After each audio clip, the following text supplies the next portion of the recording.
69 سورہ الحاقہ۔ بسم اللہ الرحمن الرحیم۔ سچ مچ ہونے والی، وہ سچ مچ ہونے والی کیا ہے؟ اور تم کو کیا معلوم ہے کہ وہ سچ مچ ہونے والی کیا ہے؟ وہی کھڑکھڑانے والی جس کو سمود اور عاد دونوں نے جھٹلایا۔ سو سمود تو زبردست زلزلے سے ہلاک کر دیے گئے، رہے عاد تو ان کو نہایت زوردار آندھی سے تباہ کر دیا گیا۔ اللہ نے اس کو 7 رات اور 8 دن ان پر چلائے رکھا۔ تو اے مخاطب، تو ان لوگوں کو اس میں اس طرح گرے ہوئے دیکھتا جیسے کھجوروں کے کھوکھلے تنے۔ پھر کیا تو ان میں سے کسی کو بھی باقی دیکھتا ہے؟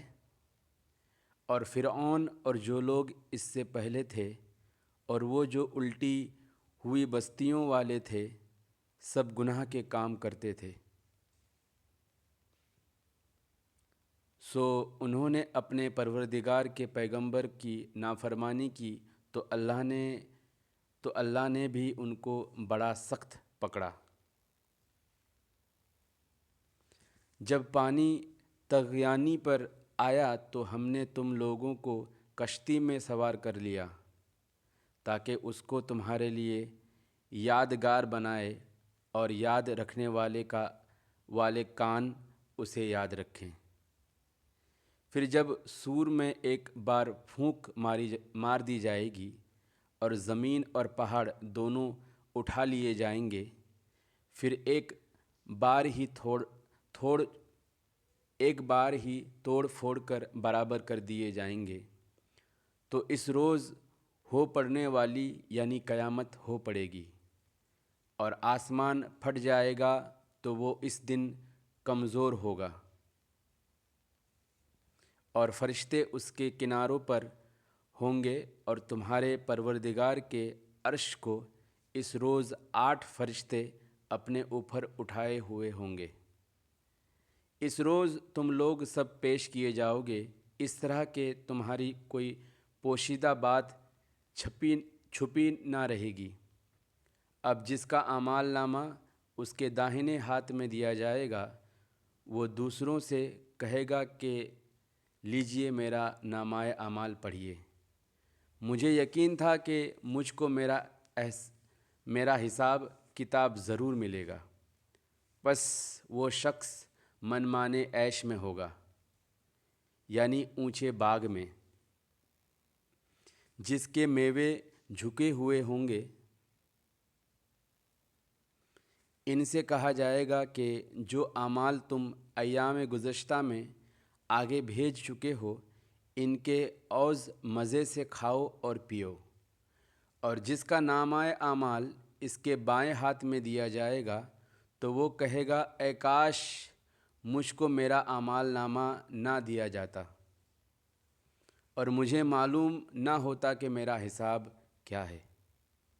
اے کاش موت میرا کام تمام کر چکی ہوتی، آج میرا مال میرے کچھ بھی کام نہ آیا، مجھ سے میرا اقتدار جاتا رہا۔ حکم ہوگا کہ اسے پکڑ لو، اب اسے طوق پہنا دو، پھر دوزخ کی آگ میں اسے جھونک دو، پھر زنجیر سے جس کی لمبائی 70 گز ہے جکڑ دو۔ یہ نہ تو اللہ عظمت والے پر ایمان لاتا تھا اور نہ فقیروں کے کھانا کھلانے کی ترغیب دیتا تھا۔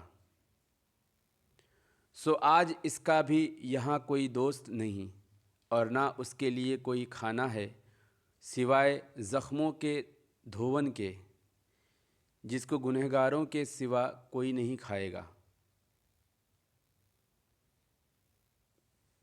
سو میں ان چیزوں کی قسم کھاتا ہوں جو تم کو نظر آتی ہے اور ان کی جو تمہیں نظر نہیں آتی، کہ یہ قرآن ایک معزز فرشتے کا پہنچایا ہوا کلام ہے اور یہ کسی شاعر کا کلام نہیں، مگر تم لوگ بہت ہی کم ایمان لاتے ہو۔ اور نہ کسی کاہن کا قول ہے، لیکن تم لوگ بہت ہی کم غور فکر کرتے ہو۔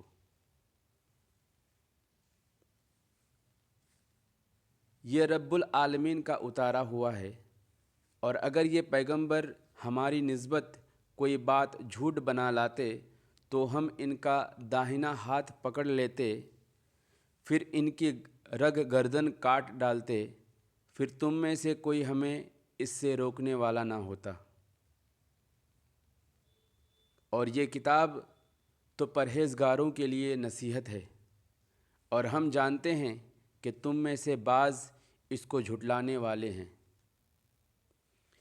نیز یہ کافروں کے لیے موجب حسرت ہے، اور کچھ شک نہیں کہ یہ یقین کرنے کے لائق ہیں۔ سو تم اپنے پروردگار عظیم کے نام کی تسبیح کرتے رہو۔ صدق اللہ العلی العظیم۔